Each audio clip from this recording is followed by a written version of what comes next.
Shalom et bonjour encore une fois de plus. Gloire soit rendue à l'Éternel. Je rends grâce à Dieu pour ces grands privilèges qu'il nous accorde de pouvoir être dans sa présence ce matin. Nous voulons écouter la parole de Dieu. Le thème de ce matin,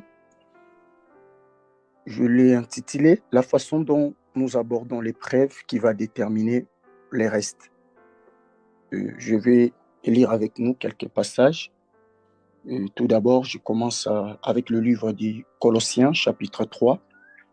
Je vais lire les 3 premiers versets. Si donc vous êtes ressuscité avec Christ, recherchez les choses d'en haut, où Christ est assis à la droite de Dieu. Attachez-vous aux réalités d'en haut et non celles qui sont sur la terre. En effet, vous avez connu la mort et votre vie est cachée avec Christ en Dieu. Je prends encore Galates chapitre 2, le verset 20. Galates chapitre 2, verset 20.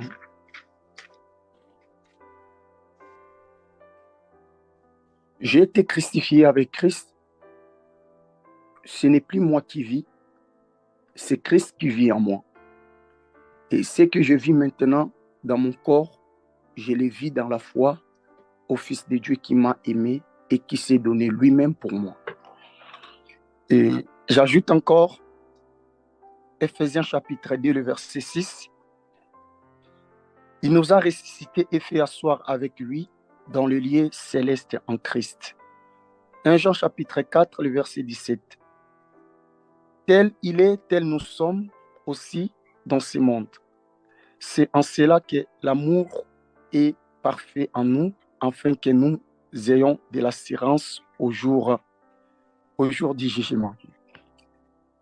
Comme je disais, notre thème, c'est la façon dont nous abordons l'épreuve qui va déterminer le reste. Lorsque nous regardons dans la parole, dans les Écritures,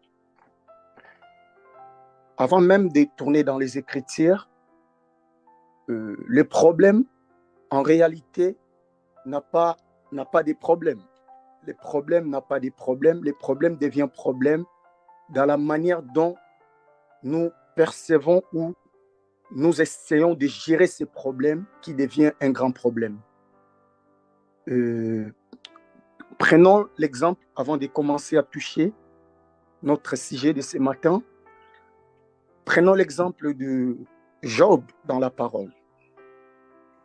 Les plus grands problèmes de Job, c'était la manière dont Job essayait d'aborder son problème. Même les interventions, lorsque vous lisez très bien les 3 amis de Job, lorsqu'ils sont venus visiter Job pendant ces moments de souffrance, les plus grands problèmes aussi de ces 3 amis, c'était au niveau de la manière dont ils devaient aborder le problème qui était arrivé dans la vie de Job. Voilà pourquoi je nous dis ceci. Le problème n'a pas vraiment de problème. C'est la façon dont nous pouvons voir notre problème. C'est la façon dont nous entrons dans notre problème. C'est la façon dont nous nous comportons dans notre problème qui devient en réalité problème. Parce que lorsqu'un problème arrive, le problème arrive, c'est pour, très souvent, et surtout pour nous, enfants de Dieu, c'est simplement pour essayer de nous positionner, pour que toi et moi, nous puissions reconnaître quel est notre positionnement. Alors, je commencerai ce message avec ce premier point qui va nous amener un peu plus loin. La première de clé, si nous voulons triompher de nos épreuves, de nos combats et ainsi de suite, nous devons tout d'abord, étant enfants de Dieu, surtout là je parle, nous devons tout d'abord aborder l'épreuve ou notre problème à partir de notre identité et positionnement en Christ. Là, je fais allusion aux personnes baptisées d'eau et baptisées de l'Esprit. Parce qu'en réalité, les baptêmes, c'est l'identification. Les baptêmes nous identifient. Donc ici, je fais allusion à ces deux dimensions des baptêmes. Donc une personne qui a été baptisée de l'Esprit, une personne qui a été baptisée d'eau. Donc lorsque nous abordons un problème par rapport à ce positionnement, bien aimé, ça nous accordera la victoire ou ça nous aidera, bien aimé, à marcher dans la victoire au milieu de cette épreuve. Regardez dans tous ces passages qu'on vient de lire. Tout d'abord, Paul nous parle dans ces deux épîtres, donc Galates ainsi que Colossiens. Il nous fait voir, dans tous ces deux passages, il nous fait voir la position auquel nous sommes en train d'occuper, même dans le livre d'Éphésiens. Vous allez voir qu'il traitait beaucoup plus les problèmes de l'Église. Dans le livre d'Éphésiens, il nous a présenté plusieurs facettes de l'Église. Il nous a amenés dans beaucoup de dimensions, en partant par les corps, par une famille, et il part pour finir comme une armée. Parce que c'est là qu'il nous présente dans le livre d'Éphésiens chapitre 6, et à partir du verset 12, il commence à nous montrer comment nous devons prendre les armes de Dieu. Alors quand on nous parle des armes, il nous fait entrer des gens dans ces combats, il nous fait voir comment, bien aimé, un enfant de Dieu, et l'Église n'est pas qu'une famille, l'Église n'est pas qu'un corps, mais l'Église est une armée de l'Éternel. Voilà pourquoi Dieu, dans plusieurs passages même de la Bible, il se présente comme étant un Dieu des armées. Donc lui, il est la tête, nous sommes les corps. Le corps ne peut pas être différent de la tête. Donc tel il est, voilà pourquoi la Bible nous dit tel il est, tel nous sommes. Là, c'est gens qui essayent de nous parler. Donc comme lui, il est le maître, le chef, le plus grand général des armées. Donc nous sommes, bien aimés, aussi son armée ici-bas. Donc lorsque vous regardez tous ces passages, il y a toujours quelque chose qui bouge là. Dans tous ces passages que je venais de nous donner, c'est simplement, on essaye de nous montrer ou de positionner l'Église ou de rappeler à chacun de nous étant enfants de Dieu quel est notre positionnement étant en Christ. Alors, comme je disais la fois dernière, ici, il est question de l'identification. C'est un principe très clair, un principe très vital lorsque nous abordons l'épreuve dans la marche chrétienne. Tout d'abord, j'aimerais, avant d'aller plus loin, de nous donner quelques images que j'ai essayé par la grâce de Dieu, récolter dans la parole, par rapport à ce que Paul, surtout beaucoup plus Paul, essaye de nous donner. Je vais prendre beaucoup plus dans Éphésiens, parce que c'est là où je vais me baser beaucoup plus. Et je ne manquerai pas non plus de prendre peut-être dans Corinthiens et puis dans d'autres passages. Premièrement, Paul commence à nous rappeler cette vérité dans Éphésiens chapitre 1er, le verset 3. Il dit, Dieu nous a bénis par toute bénédiction spirituelle dans le lieu céleste en Christ. La première des choses, il commence d'abord là. Parce qu'avant même que la bénédiction se matérialise, tout est d'abord question du spirituel. Parce qu'en réalité, à l'homme, c'est d'abord l'esprit. Voilà pourquoi il dit ici, il est question d'abord de bénédiction spirituelle. Il est question du lieu céleste, ce n'est pas sur la terre. Ici, il est question du lieu céleste. Ici, Christ nous bénit dans les lieux célestes. On est béni en Christ, dans toutes les bénédictions en Christ, dans les lieux célestes, pas sur la terre. Et vous allez voir, quand vous lisez Éphésiens, vous allez voir que cette expression revient en Christ, ça revient à plusieurs reprises, plus de 10 fois. Et dans d'autres formes aussi, on parle toujours des mêmes langages, mais sous autres formes. Si on dit de rassembler, tout ça va au-delà même des 10. En Christ, nous sommes créés en Christ, nous sommes bénis en Christ. Donc, il répète ça beaucoup dans la parole pour dire simplement que tout tourne autour de Christ. Sans lui, il n'y a rien. Nous sommes bénis en lui. Nous sommes créé en Christ. Donc, tout ce qui tourne autour de l'homme, bien aimé, c'est la base, c'est Christ. Donc, premièrement, Paul nous rappelle cette vérité.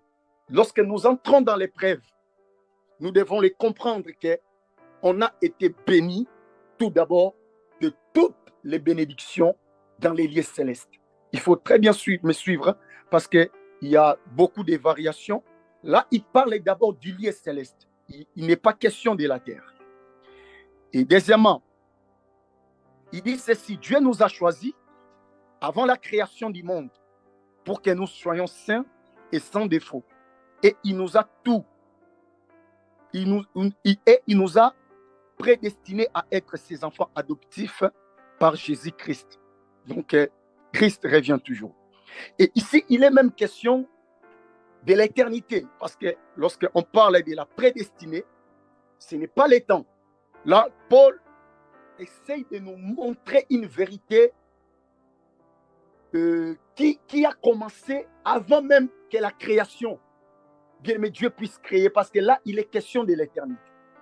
Il dit qu'on a été prédestinés à être, bien aimé, des enfants adoptifs. Donc, il parle d'une vérité très, très importante, parce que d'abord, quand les combats dans nos vies arrivent, les épreuves arrivent, on ne peut pas l'ignorer, que nous, on a été d'abord on a été prédestinés par l'Éternel. Donc, avant que les temps soient, avant que Dieu proclame que la lumière soit et la lumière fit, Genèse chapitre 1er, avant que l'Éternel commence à créer les arbres, avant que le Seigneur commence à créer tout ce qu'il a créé, il nous a déjà prédestinés, prédestinés. Et je crois que Paul parle toujours de cette prédestination dans le livre des Romains. Si je ne me trompe pas, Romains, oui. Lorsqu'il parle, c'est qu'il a prédestiné, il les a. À la fin, il dit, il les a aussi glorifiés. Donc, quand nous entrons dans l'épreuve, on ne doit jamais oublier que nous, d'abord, avant que les problèmes là arrivent, moi, j'ai été déjà prédestiné par le Seigneur à être un victorieux devant l'épreuve auquel je suis en train de faire face. Devant cette maladie, Dieu m'a déjà prédestiné. Donc, j'ai l'ADN. En moi, j'ai le sang de victorieux. Parce que nous sommes le plus que vainqueurs, comme Paul toujours est en train de nous parler, parce que c'est lui qui nous a aimés. Donc, je suis prédestiné à la victoire. Donc, je suis prédestiné à la gloire. Je suis prédestiné à l'élévation. Je suis prédestiné à vivre l'épanouissement. Je suis prédestiné à vivre la paix.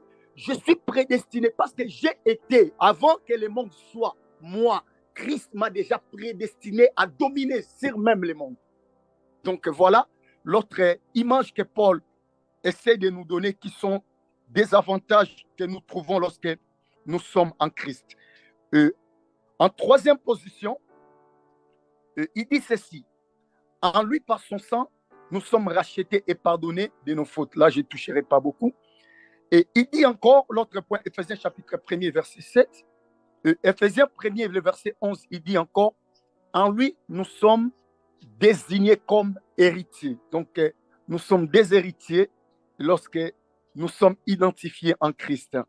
Et encore, l'autre point, il dit dans Éphésiens chapitre 1er, le verset 13, en lui, nous avons été marqués de la l'empreinte du Saint-Esprit. Et il continue encore dans Éphésiens chapitre 2, le verset 6. Nous sommes assis avec Christ dans le lieu céleste. Et cette expression revient aussi beaucoup, les lieux célestes. Donc, nous sommes assis avec Christ dans le lieu céleste. Je crois que je vais retourner pour toucher ces points pour aller chuter avec nous. Il continue encore en disant ceci, dans Éphésiens chapitre 2, le verset 10, nous sommes l'ouvrage de Dieu créé en Christ. Dans d'autres passages, il continue à dire, en Christ, nous avons l'armure de Dieu pour nous, afin de résister aux attaques du diable et de rester fidèles jusqu'à la fin. Là, je suis dans Éphésiens chapitre 12. Et il continue encore en disant ceci. Nous sommes là, je suis dans 2 Corinthiens chapitre 5, le verset 17. Nous sommes des nouvelles créatures en Christ. Et dans Colossiens chapitre 2, le verset 10, nous avons tout pleinement en lui. Donc voilà, quelques images que j'aimerais nous donner par rapport à tous ces avantages qui paient devant l'épreuve. Et ce sont des paroles qui sont très très fortes devant une réalité. Nous devons toujours penser que nous sommes l'ouvrage de la main de l'Éternel. Je crois que lorsque Paul parle encore quelque part sur les ouvrages, il parle que nous, on n'a pas été créés par la main des hommes. Donc, c'est-à-dire que on n'est pas, bien aimé, créé par des choses périssables, parce que nous, on a une vie éternelle en nous lorsque nous portons Christ. Donc, nous sommes l'ouvrage véritable de l'Éternel. Nous avons été créés par lui et pour lui. Donc, devant l'épreuve, n'oublions jamais que Dieu ne laissera jamais son ouvrage être détruit par une réalité. Dieu ne laissera jamais une vie, bien aimé, être terrassée par les épreuves de la vie. Dieu ne laissera jamais une vie, bien aimé, être déstabilisée et brisée, bien aimé, par les circonstances auxquelles nous sommes en train de faire face. Et lorsqu'il disait, il dit, nous sommes assis avec Christ dans le lieu céleste.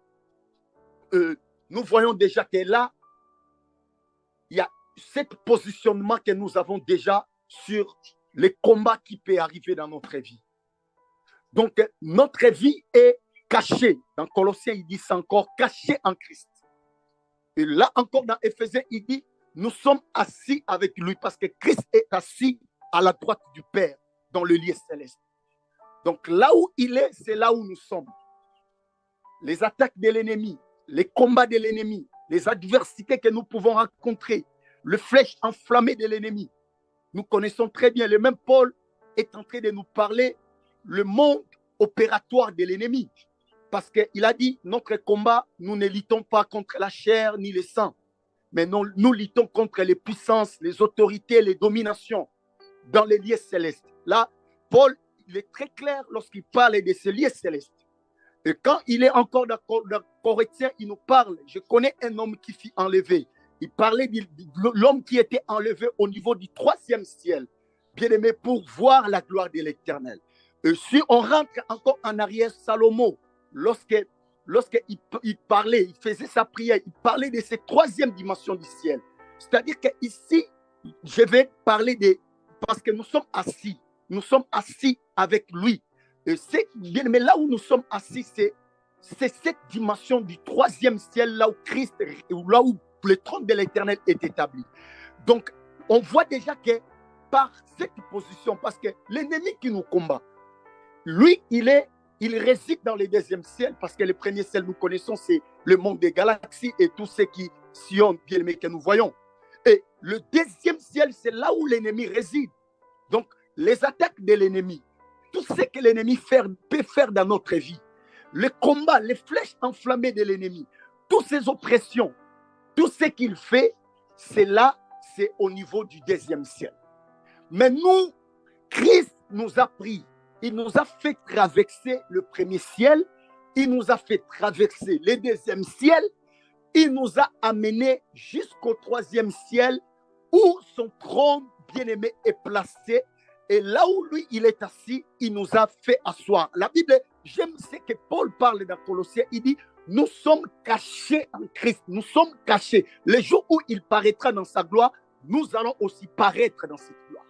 Donc, c'est-à-dire que quand les combats arrivent, nous devons garder dans notre esprit notre ennemi. Il est ici, il est au 2e niveau. Nous, notre vie, c'est amener plus loin. Nous sommes au 3e niveau. Donc, certaines réalités, quand ça arrive, bien aimé, et que tu as la connaissance de qui tu es réellement. Et tu as la connaissance, tu marches avec qui vit en toi, qui opère en toi et pour toi et avec toi. Et tu as la connaissance de quelle puissance, parce que dans le combat, dans le monde spirituel, il y a le monde de degrés. Voilà pourquoi notre Dieu s'appelle les tout-puissants. Quand on l'appelle les tout-puissants, c'est qu'il y a les moins puissants, il y a les moyens puissants, il y a les à peu près puissants. Donc, lui, il est le dernier. Donc, quand on classe, on prend la dernière dimension là, de la puissance, c'est lui notre Dieu. Donc, quand c'est lui qui vient nous combattre, il est simplement impuissant. Donc, mon ennemi est puissant, parfois on le dit. Le combat là est fort, mais nous avons les plus forts avec nous.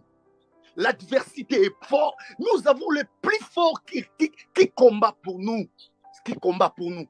Et quand il parlait aux enfants d'Israël dans la bouche de son prophète Moïse, il a dit, vous, gardez silence, parce que l'Éternel combattra pour vous. Donc, nous avons un Dieu tellement fort, tellement puissant. Aucune situation, bien-aimée, sur la terre ne peut dépasser la grandeur de Dieu. Quelle que soit la maladie, il a même traité des maladies qui lui dépassaient en âge lorsqu'il était sur la terre. Il a rencontré une maladie de 38 ans.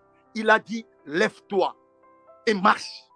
Et la personne a pris, bien aimé, sa natte ou son brancard. Et il a commencé à marcher. Il est parti et la vie a changé. Il a rencontré des réalités. Là, même avant qu'il soit glorifié. Là, avant bien aimé, l'œuvre de la croix. Bien aimé, il a terrassé, il a ressuscité des morts avant l'œuvre de la croix. Bien aimé, il a manifesté tant de choses. Il a, bien aimé, arrêté le sang qui coulait pendant 12 ans. Il n'a même pas parlé, sa robe a traité cette situation. Et aujourd'hui, nous opérons dans une autre dimension. C'est-à-dire que même nos pères qui nous ont précédés dans l'ancienne alliance, et ils étaient des serviteurs parce qu'ils servaient Dieu. Élie appelait Dieu serviteur. Mais nous sommes dans la dimension où Christ, lorsqu'il parlait de la prière de notre Père, il nous a présenté autre facette de ce Dieu. Donc nous sommes ses enfants. Et lorsqu'il parle du Père, lui-même, il prend la parole, il dit, vos pères méchants qui sont là sur la terre, ils savent donner des bonnes choses à leurs enfants. Et à combien plus forte raison, votre Père qui est au ciel. C'est-à-dire, il voulait faire la dichotomie entre ces pères-là, terrestres, et lui. Donc, en aucun jour, Dieu n'acceptera celui qui porte son identité. Parce que l'identité de Dieu, c'est sa gloire. Donc, Dieu n'acceptera jamais, à jamais et à jamais, bien aimé, que sa gloire, son empreinte, son ouvrage, bien aimé, soit un sujet de honte sur la terre. Même lorsque l'ennemi a commencé à toucher à la vie de Job, l'ennemi a essayé, parce que ce dialogue de Job, à des reprises, Job était absent, bien aimé, au conseil de Dieu en ces jours-là. Voilà pourquoi il est important, lorsqu'il y a des décisions importantes qui se prennent, bien aimé, par rapport à ton sujet, tu dois être toujours présent. Malheureusement, les jours-là, Job était absent. Le diable se retrouve avec d'autres fils de Dieu devant les trônes de l'Éternel et il réclame la vie d'un innocent sur la terre. Et malgré que Dieu avait permis à l'ennemi d'aller toucher, mais vous allez voir à chaque moment, parce que c'est à des reprises. Premièrement, il lui avait donné la permission de toucher à tout ce qui appartenait à Job. Vous allez remarquer que c'est la richesse de Job, ses enfants qui étaient bien aimés détruits. Mais à deuxième chapitre 2, lorsqu'il vient, il vient maintenant pour demander maintenant la vie de Job. Parce qu'il a dit ses enfants, peut-être, ils n'étaient pas affectés par les prêts, par la situation. Mais cette fois-là, il demande maintenant à Dieu la permission de toucher à la personnalité de Job. Et lorsque Dieu lui accorde la grâce, on dit qu'il se retira devant la face de l'Éternel et il frappa Job d'ulcère, bien-aimé, en quittant du pied jusqu'au cheveu. Donc, c'est-à-dire que l'ennemi, quel que soit ce qu'il peut faire, bien-aimé, nous sommes l'ouvrage de l'Éternel. Dieu nous gardera. J'aimerais dire à une personne ce matin qui passe peut-être un moment confus de sa vie, un moment où l'on se pose tant de questions, un moment où on sent le ciel prendre la place de la terre et la terre prendre la place du ciel, un moment où on sent les oppressions et la pression du monde, bien-aimé, nous envahit, la peur d'affronter certaines réalités, un moment où, bien-aimé, on se sent confus, on sent les noirs, bien-aimé, prendre la place et le destin de notre vie, un moment où on se sent seul, même si on est autour des gens. Bien-aimé, tu as ton mari, ta femme à côté, tu as tes enfants à côté, mais tu te sens seul. Bien-aimé, tu te sens abattu. Bien-aimé, tu te sens, bien-aimé, par terre. j'aimerais rassurer une personne ce matin que tu n'es pas seul. Tu es l'ouvrage de l'Éternel. Tu es son empreinte. Donc, c'est-à-dire que ta vie, c'est sa vie. Donc, il ne peut pas, bien-aimé, te laisser seul, bien-aimé, sur la terre.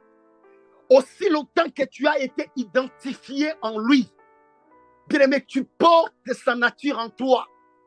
Mais sache-le très bien, quelle que soit l'épreuve auquel tu es en train d'endurer, ton Dieu et ton Seigneur, il sera toujours là, bien-aimé, pour t'accorder la victoire. Quand l'épreuve toque à la porte de ta vie, quand les combats s'élèvent, essaye de rentrer, bien-aimé, dans la parole, prendre ces images que toi tu portes. Parce que lorsque tu as cette nature, il a dit, je vous ai donné même le pouvoir et l'autorité de marcher sur les serpents et sur les scorpions. Ce n'est pas c'est à quiconque qui a crié en lui qu'il a donné ses pouvoirs. Ce n'est ni pour les pasteurs, ce n'est ni pour les apôtres, ce n'est ni pour les prophètes. C'est à celui qui a crié en son nom. Il nous a donné ses pouvoirs. Ces pouvoirs de parler sur les réalités, parce qu'il y a des moments où l'on ne s'adresse pas à Dieu. Il y a des moments où on parle, bien aimé, devant la réalité qui est présente devant nous. Donc voilà pourquoi Christ, à des moments, il ne tournait pas vers le Père. Il parlait directement sur les problèmes qui étaient devant lui. On a cette nature en nous, où ce n'est plus la peine d'aller, parce que parfois, certaines personnes, on pleure beaucoup, parce qu'on cherche que Dieu fasse tout pour nous. Donc, il nous donne la banane, il vient, il enlève encore la peau pour qu'il nous fait manger encore. Donc, il envoie un ange nous donner, il envoie l'autre ange pour enlever la peau, il envoie l'autre ange pour nous faire manger, il envoie d'autres anges pour prendre la place de nos dents. C'est-à-dire qu'il y a certaines personnes qui sont comme ça. Ils ne savent pas que Dieu a sa part et nous avons notre part. Il y a des moments où, lorsque tu pries, si c'est la part des choses que tu es censé faire, le ciel restera silencieux sur toi. Dieu gardera son silence parce qu'il sait que cette situation, c'est à l'homme de le gérer parce que c'est tellement faible. Si j'ose descendre pour essayer de mettre mon toucher sur cette réalité, c'est compliqué parce que ça, c'est à l'homme de les gérer. Il y a des situations que Dieu nous a laissé de gérer. Et je prends cette illustration. Lorsque un bébé vient au monde, il suffit de faire une guerre. La maman court vite là où l'enfant dort parce qu'il sait que l'enfant est un enfant. Mais lorsque l'enfant commence à grandir, l'enfant peut se cogner, il pleure là, la maman est là. La maman n'est plus sensible au cri de l'enfant parce qu'il sait que cet enfant est déjà en mesure de gérer cette douleur. Bien, mais c'est ça aussi qui se passe avec notre Dieu. Il y a des moments où tu pleures, tu gênes, tu entres dans des 40 jours, dans des 15 jours, je ne sais pas, tu gênes au point de gêner, mais Dieu est toujours silencieux. Il y a des moments où Dieu n'a pas besoin de te faire comprendre certaines choses. Il veut simplement te révéler l'identité que tu portes en toi. Il y a des réalités quand ça arrive, c'est toi de les dégager. C'est toi de dire, oh toi montagne. C'est toi de détacher parce que j'aime ce que c'est par là je vais citer. Ce que Jean est en train de dire. Il dit tel il est, tel nous sommes sur la terre. Donc, pas au ciel. Regardez, on est béni dans toutes les bénédictions, comme Paul disait dans Éphésiens, chapitre 1er, dans les lieux célestes en Christ. Mais lorsque Jean parle dans 1 Jean, chapitre 4, il nous dit que tel il est, c'est tel nous sommes dans ces siècles, c'est-à-dire ici-bas, parce que ces siècles, ça concerne ces mondes. Donc, on a la nature là de Dieu, on a ça avec nous. Devant les épreuves, devant le combat de la vie, devant les oppositions, devant certaines réalités de notre destinée, bien-aimés, si on entre, on aborde, bien-aimés, ces épreuves, en partant par rapport à ce positionnement qu'on a en Christ. Il y a même des problèmes lorsque tu veux entrer, ça tombe d'elle-même. Le problème tombe, la situation lâche, parce que l'ennemi respecte celui qui connaît et qui maîtrise les choses dont il est héritier. Parce que quelque part, la Bible dit, aussi longtemps que l'héritier demeure enfant, il n'est pas différent d'un esclave. Donc, il est important, bien aimé, de garder dans notre esprit ces images en nous. Que le Seigneur nous soit favorable. Et s'il nous le permet, prochainement, on va continuer encore pour essayer de voir encore plus ce que le Seigneur nous réserve. Que le bon Dieu nous bénisse et que le Seigneur bénisse sa parole. Merci.